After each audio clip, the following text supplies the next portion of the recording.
Hello everyone and welcome to the Strafe Masterclass video. In this video we are going to go over all the strafes there are in this game. We're going to teach you how to do them. We're going to teach you how to do them well, and then we're going to talk about how to apply them in game doing your combats, okay? And so there are not going to be clips of me doing it because it's kind of too hard to cut out clips and put it in place for each one when I can just show you them. All right, so getting right to it, the reason why it's so important to strafe these days is because this meta has changed, okay? The meta before had hit scan, where when I press the trigger, the bullet instantly hit the target, like pretty much no matter how far it is away. But now you can see as the bullet there's travel speed, okay? All guns actually have a travel speed, a different travel speed as well, okay? Now, the reason why that's important is because now that there is no hit scan in the meta, your survival in any fight is going to depend now on how well you strafe. Last meta was a little different. Strafing was, yes, important, but it wasn't as important as it is now because it is now harder for all of your opponents to hit you. So if you're able to add in strafing on top of that, it's going to make it even harder because now there is bullet lead once again on every weapon. All right, so the first strafe we're going to do is the side to side. Okay, now this is obvious, right? Moving side to side, but there's different ways you can do the side to side. Okay, there is the fast way. You can go like this and jitter side to side, or you can go long ways and mix it up. Okay, now how to do this one well is sometimes it's better to jiggle side to side like that while you're firing. And then sometimes it's good to go long ways and mix up the directions, okay? When you're going the side to side, you're really reading your opponent on every fight, okay? Now, a lot of pub players, like the players in the public lobbies, aren't used to seeing people jitter like this side to side. And so the jitter confuses them because they might be leaning one way, and then when they see the jitter, they go, oh no, he's going that way.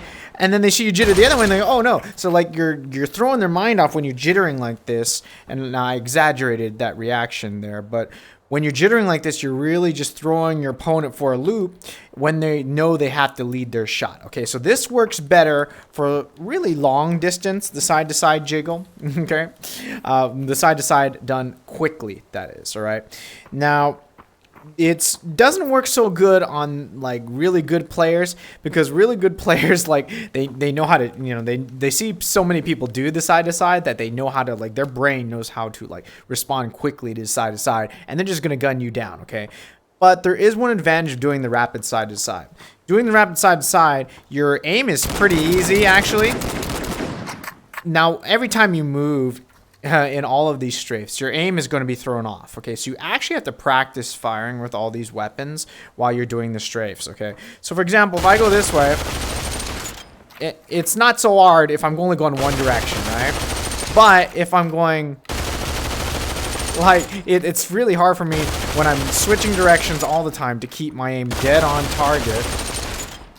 Maybe it's better to do it with a gun I'm actually like decent with. But it's hard to keep it on target when you're doing a lot of strafes. Every time you change direction, your aim has to change, okay? So when you're practicing the side to side, I really would sit in the shooting range or in the lobby and practice this while you're waiting for the game to start, okay? It is different than just going like this, the side to side, but bigger. Okay, so we went over the rapid side to side, okay, which is really good in normal squads. A lot of people don't expect it. It's not that hard to counter aim, which is what I was just talking about. It's actually pretty easy to do the side to side and like not mess up your aim, okay? But when you're doing the side to side a little bigger, which is something that's really good actually for against better players, because when you do the side to side longer and then you change direction a little longer, they're correcting their shots and they have this nice line going, and then you kind of juke them and then their brain has to shift while they're controlling their recoil and holding their aim steady, okay?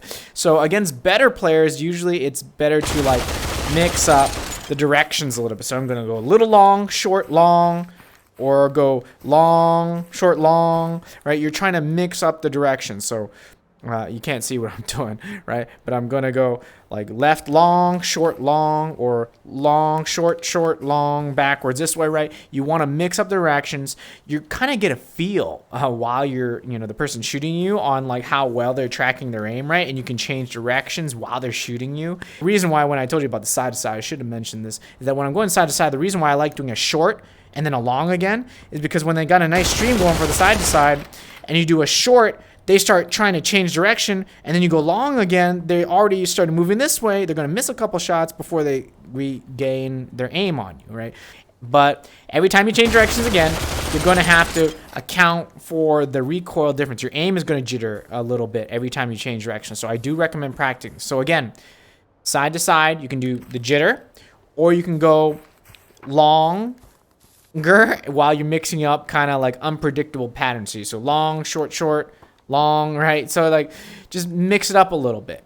Long, short, long, short, long, right? What I'm usually doing is I'm actually reacting in real time to my opponent when they're firing. And I kind of just get a feel for how they're like shooting in real time, and I actually try to switch directions to mix up their aim. It's so easy to do against like normal squads players. Against top players in the world, their aim's so good, it's really a lot more difficult. But that is the side to side, okay? 2 ways to do the side to side, right? The rapid, and then of course a little longer with unpredictable changes in direction where you're really reacting to your opponent, all right? So we went over the first strafe. The second strafe is the circle, all right? The circle strafe.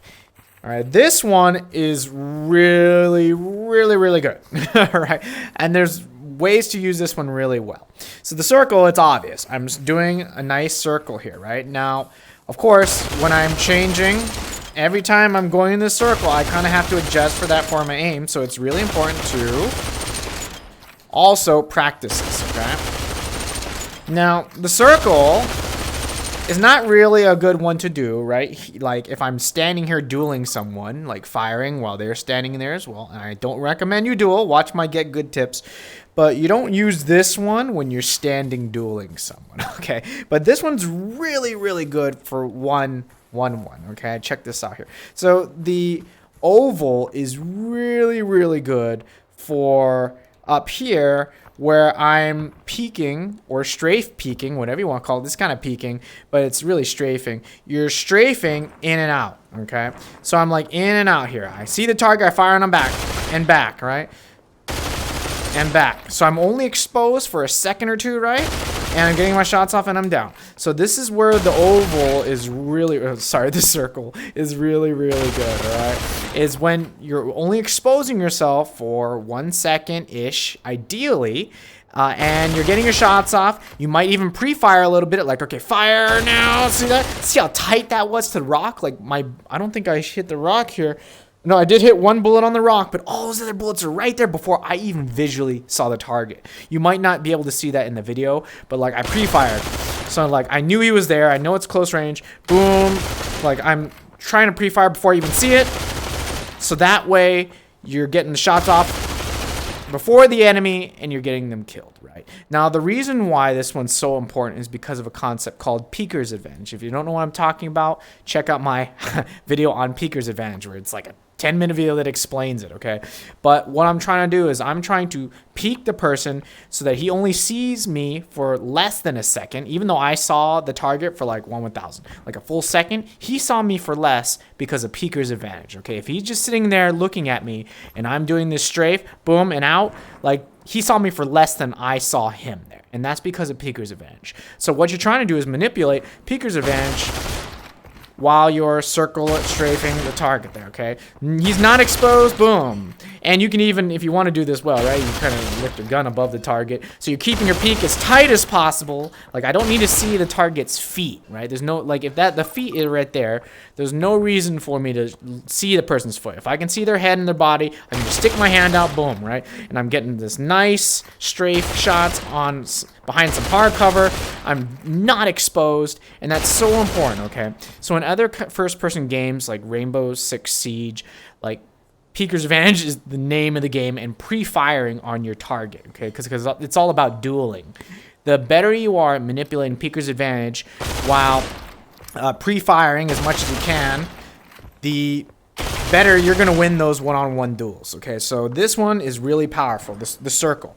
Now, the problem with the circle, and then a fine point on doing the circle well, is you don't want to do the same, like I don't want to, like you saw me do this like 20 times right here, going in the same direction, right? The problem is, if the guy has an op, he sees you do it once, and he's got an op, and he's like all the way over here, right? He's got an op, or right here, he's got an op, and I'm going, okay, I'm going to try and just scare him and maybe get a little bit of damage, and he saw me do it. If I do it again, you can guarantee I'm going to get shot in the face with an op, right? And then I've probably just lost the whole game or lost the fight right there. So when you do the oval, and you know the guy's got like an op, or even if you know the guy's hard scoping you, or you know looking on something with you, it might be better just to wait a second, honestly, before you go again, because good players are used to the timing, because they're going to see a lot of people do this, you know, or something like it, and so they're just going to be mentally ready. If you give them, I swear, you give them 2 seconds, 3 seconds, they might see someone else getting shot over here, then your teammate might be shooting at them, so that it might get them a little distracted. Wait a little bit sometimes before you do it again. Don't get shot. Don't be predictable is what I'm trying to tell you, right? So you can wait. That's one fine tip on how to do this one well. The second way is to obviously mix up the direction. Go this way. This way. My good pal Scanner, one of the best players in the world, he always tells me he has such a hard time with left-handed players because like they do things that most other players don't do. And so like this, for example, is just a way of saying like most people I see strafe like this direction. Me personally, well, that I see go like this way that I'm going. They move the stick like a counterclockwise. A lot of it. I don't know why. Maybe we're just more familiar doing it that way. But mix it up. So go clockwise one time, go counterclockwise the other time, right? All right, so clockwise, or counterclockwise, I don't know my clocks, clockwise, right? Mix it up so that you're not being predictable and getting shot in the face, because what is this game all about now? It's about leading your shots, hitting your target, and predicting with all your weapons, not just the op now, right? So again, tips on how to do it well. Keep your peek tight. That was not a tight peek. This is probably still not tight peek. We can do better. Still a little bit exposed. This rock is a little bit tricky. Still a little bit too exposed. I'm not worrying about my aim. I can keep it tighter. I don't need to see the whole rock. So I'm seeing too much of the rock. So if you get what I'm seeing, I can see all of this rock down here. I don't need to see all that. If I know the guy's up on that rock, there's no reason for me to be able to see all this rock, okay? So tip number 1 on keeping the peak tight, I really only want to see about right here. Like I don't want to get higher. So I don't need to see all that junk down there. There's no reason. And I'm just going to be more exposed to him, particularly since his ground is a little higher than mine. So I'm going to just keep it tight as I can, and maybe even stick my arm out so I don't have to be as exposed, right? Too big there on that. Too big again. Too big again. See, I even have to practice on certain rocks. Too big. There's no reason I need to be that big. Coming backwards like that's kind of dangerous on this. Okay, so keep it tight is tip number 1. Tip number 2 is don't be predictable. Wait a couple seconds or go the other direction, right? You could always do what I was teaching you in the how to peek well video, you know, stick an arm out, confuse the hell out of them, then do a big circle in the opposite direction. Don't be predictable, okay? That's the second tip, all right? So mix it up. So we went over the circle. That's how to best use the circle. Now the circle you can also do, not just behind a rock, but you can also do the circle when you're on the high ground here on like a building. Let's say the target is right here. Let's get a nice big spray. Why is that so tiny? Why is it not letting me spray? There we go. So let's say that's the target, the enemy. Like I don't need to go this big on the strafe, right? So I want to keep a nice tight strafe. Look at that. Barely see the target. You can practice that even. Boom. Barely see the target. Add it in. Look at that. Boom. Look how tight that peak was. Like that is serious peak there. I don't need to see the whole target. Just need to see enough to be able to get my shot going. If I lead, you know, if I aim, hold my gun a little higher, that's pretty good. Mentally get ready for that pre-fire. All right. This is why this strafe is so damn good. Okay. Use this every day in competition. Every day, every game I play in. All right. In some way, shape, or form. Particularly since this game's all about holding the damn hardcover. This is how you work that damn hard cover, right? And this is good practice, honestly, even for me, working on my pre-fire. So if I know the target's there, boom, and I'm out, right? Boom. Since you can die within a second now in this fucking game with almost every gun. If the person's good with the gun, you have to be careful. You can't be exposed for more than a second. That's how tight, that's how they want you to play this game now. I don't necessarily agree with it, but that's just how it is. You can die so fast from one enemy. Imagine if 3 people are shooting, you can die within less than a third of a second, honestly. So you have to keep your peaks tight. See that? Look how tight that is. I'm not exposed for more than a second there. I'm able to get a good amount of shots off that could probably kill someone if I actually hit all headshots with the MP5. Like, really solid there. Practice, really important. Notice I'm really good at going that way, and I actually, like, dog shit at going this way. Look, like, I'm actually really bad at going this way. See, this is the way I have a problem with. You can see that's my weaker side. So what I need to practice? I need to practice this side. See how tight that is, though? Like, my movement's good, my aim's not quite there, and it feels really awkward to me. Like, you can tell which way I do it the most. But practice out of your comfort zone, all right? So that's the circle. Really strong, okay? You can use this on any hardcover pretty much if you know how to do it well. Now, it doesn't even have to be high ground. It can be all the way over, you know, like say I'm right here and the target's right there. I can do the same concept.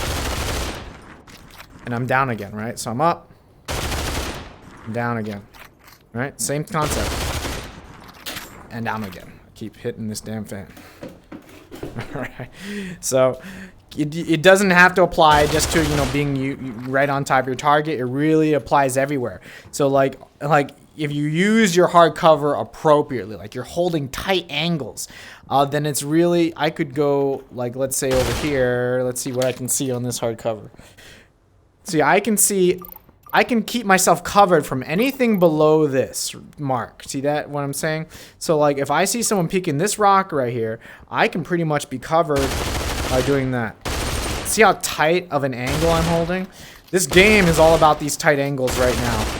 With however dangerous it is. I keep saying that, but I'm gonna keep stressing it. See it? So I'm holding a tight peak on there. Alright?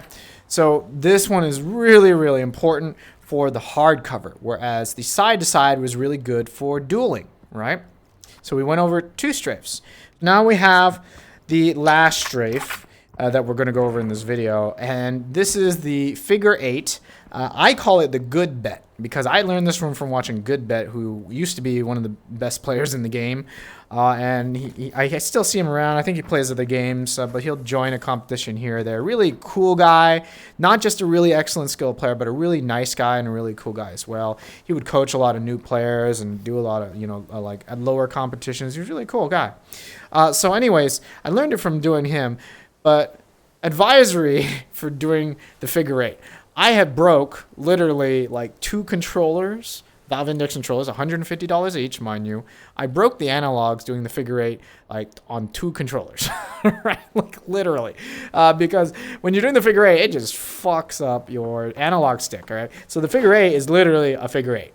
You're going to do a half circle forward, crossover, and through. So it's like, okay, and I know you can't see what I'm doing on my controller. Maybe I should even just kind of like try and figure this out here.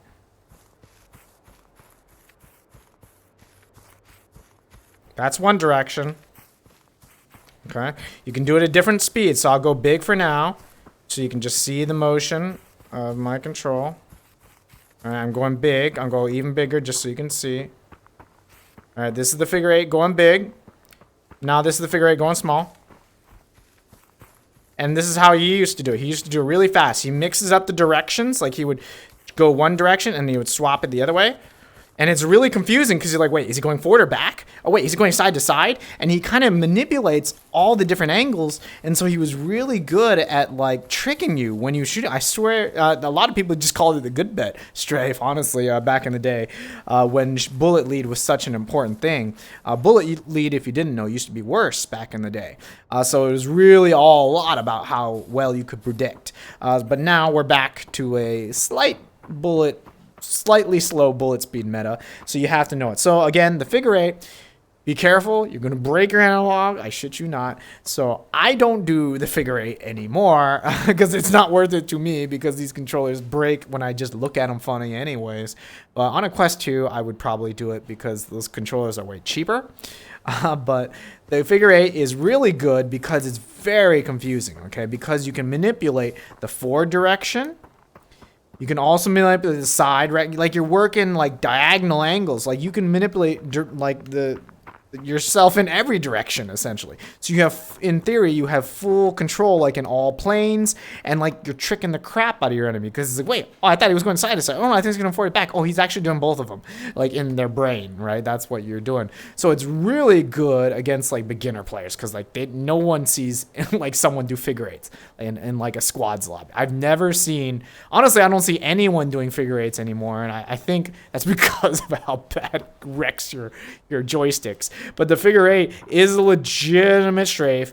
It's really good. It's really good for dueling. So like if I'm standing here in the open and I'm going to, like, he is really confused at that point. He's probably never seen someone do the figure 8 before, so he's really confused, and he's like, what the hell is going on? How did I just die?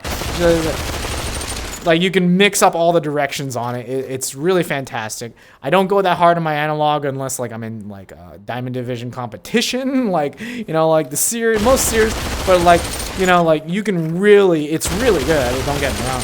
I'm using my shittier controller, the one I don't use for competition, because I know how bad it's going to wreck me. Like, it's really good. It's really good for the aim, actually.